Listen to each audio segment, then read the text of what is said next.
Manchester City were already quite good, but then they bought Erling Haaland. This guy, he's going to play up front as a striker. They also bought Julian Alvarez, who is an Argentinian striker. He's very good. And they also bought Kalvin Phillips from Leeds. And they might also buy Cucoura. Now, we've covered Erling Haaland already in another video, so won't do it all again. But we know he's going to play as a 9. And it's going to be slightly different to what we've seen from City over the past couple of seasons in the way they play. So we're going to get this sort of W shape up here with Haaland, the striker, able to convert chances in the box in high XG areas to try and score. But what I want to talk about first of all, really, is Julian Alvarez and where he's going to play. Now, Julian Alvarez, I think, could be an absolute star this season. He won't play every single game. He'll be rotated a lot, and I don't have that much data to show you because he plays in, he used to play for River Plate in Argentina. And as we all know, there is no data in all of Argentina. So what I can tell you is how he plays, and he plays as less of a advanced forwards, what I'd call Haaland, and plays instead as more of a kind of deeper forwards, a bit more like Aguero than maybe someone like Haaland. So this is sort of how Man City's pitch would look. You've got your wide space, your half space, centre of the pitch, and they like to have players in certain spaces, but not too many at the same time. I think it's 3 horizontally and 2 vertically is what you want at any given time. So if Foden is out wide here, it means that Cancelo would operate in the half space, and Bernardo Silva might move inside, or you can have them in the same space if you want to create triangles and diamonds, but you don't have too many people in the same vertical line. Now, what's good about Alvarez is that he is a forward, a central forward, but he can play out wide. He's spent time in this last couple of seasons out wide on the right, out wide on the left. He can play as a 9 and a 10. He's going to be very useful for the positional rotations that Man City like to do. So when De Bruyne goes up here, he can drop into this sort of space. When Mahrez comes inside, he can move out to here. It's a little bit like Gabriel Jesus, but he's far more prolific than Jesus. So it's hard to find the data, but in Transfer Market, they say last season he's got 17 goals in 24 games. That's good. Wyscout tells me that in the year 2022, across all competitions, Alvarez has scored 19 goals and has 5 assists from an XG of 13.35. It's 19 goals to an XG of 13.35. It's obviously overperformance. But we look at the year before that in all competitions, according to Wyscout again, he scored 26 goals and 17 assists with an XG of 17.99. Again, overperforming his expected goals. Now, only the very best players can do this consistently, and throughout the last few years, if you look at the data on Wyscout, he has overperformed his expected goals. He is a very, very good player, and he'll be a good sort of rotational option. You could play alongside him if they change the shape. I don't think they will. I can show you more of how he plays because I've got some pictures of him playing.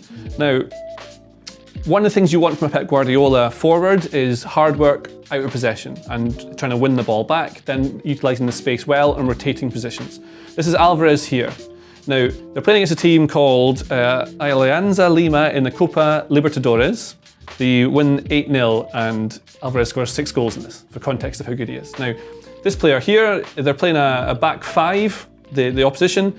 He's going to pass to this guy over here. Alvarez reads it, he runs in quickly, slides in, wins the ball back, and then there's a turnover. Now, River Plate very quickly turn this into an attack. Players start running, and Alvarez times his runs cleverly so that when they get to this sort of position, he's not in the last man along the last line. He times it so he can run with the ball, and so he's attacking the space and going into it. Here's another example. This is Alvarez here. Now, he's the central forward in this shape that they're playing. It's like a 4-2-3-1. Haaland would be playing more off the shoulder of one of these guys. He'd be on the last line. But he plays more between the lines. You see the lines, there's like a 5 here or a 4 there. There's another line here. Alvarez is playing in the middle of it. So if Silva is going to make this pass in behind, Alvarez is going to make this sort of run to get onto it. If he's here, the defender can keep up with him. He can go side to side, he can start. If Alvarez starts from a deeper position, he can get to full speed and give himself a real advantage getting in behind this guy by the time the ball is played. He's got to time it so he's not offside though, obviously. That's what you want to do. Another thing he can do, gives you advantage with being slightly deeper, is when he knows there's going to be a through ball coming in from a midfielder, as you know, you're definitely going to get that from Man City's players. If he makes a little run forward, the defenders thinks he's going to make a run, so they'll drop slightly deeper.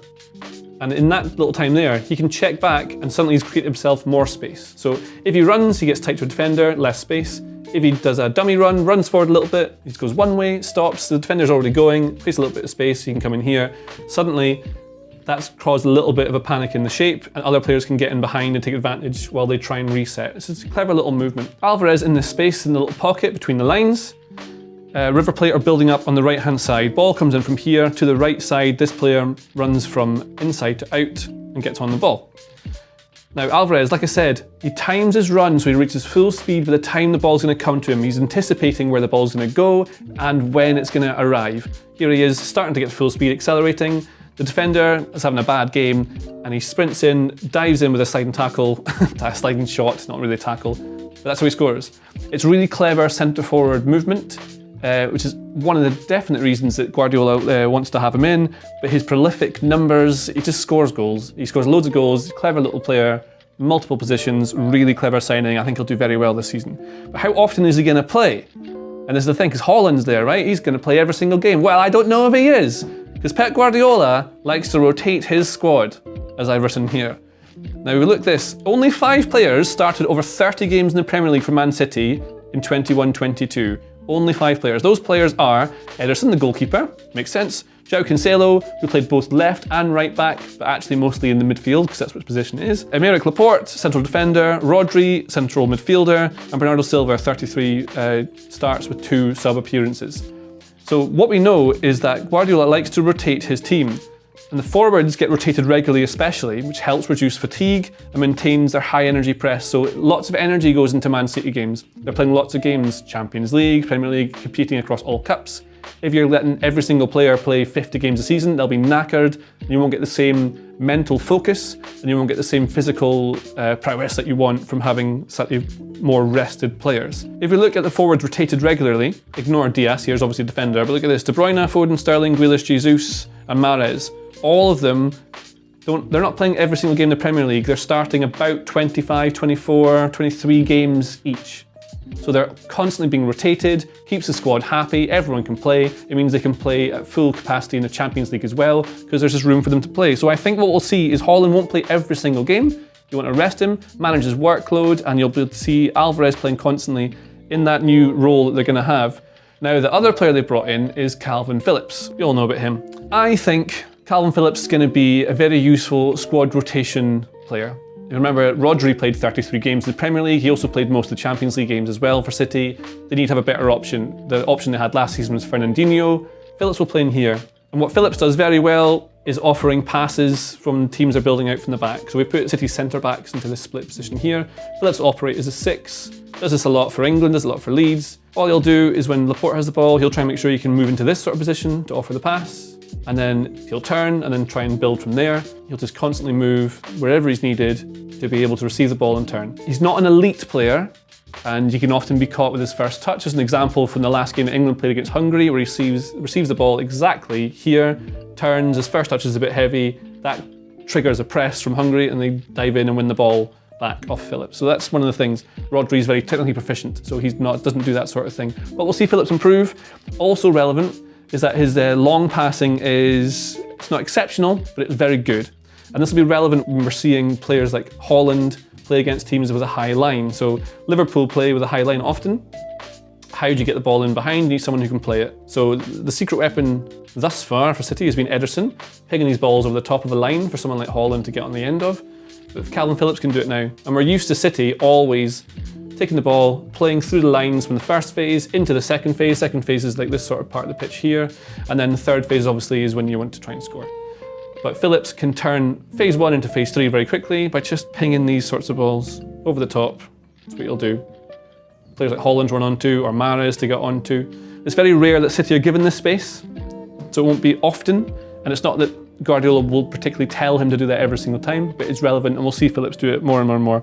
Another thing that's relevant is that he's homegrown, and this is something that lots of teams have to deal with, is that you can name a squad of 25 for the Premier League. That's the squad you have to name. Under current rules, no more than 17 players in the Premier League squad can be homegrown. Under 21s don't have to be registered. And Man City need more homegrown players. Only Liverpool, Wolves and Arsenal had a lower percentage of homegrown players in their squads last season. So Phillips just instantly gives them another homegrown player. Very useful for registering your squad and making sure you can register all your players. The last player, they've not signed him yet, but it looks like it's on its way, is Marc Cucoura, who is at Brighton.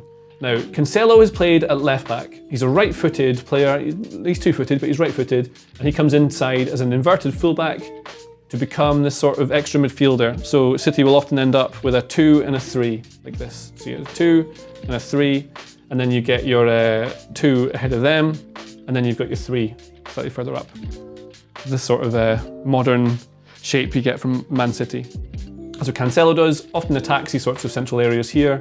Very, very creative. One of the best players in the league, in my opinion. But what you get, it's very simple, Cucoura. He's a very good footballer, that's useful. He's had a La Masia education. He knows how to work within the sort of 4-3-3 framework, but he plays on the outside. So whereas Cancelo will play on the inside, Cucoura can play on the outside. It means that Foden can come inside, or you can play a right footer on this side. Grealish can play inside because Cucoura can overlap. Cucoura is very good at creating chances in these sorts of situations. This is Cucoura's chances created and assists in the Premier League last season. As you can see, it's very heavily weighted to the left-hand side.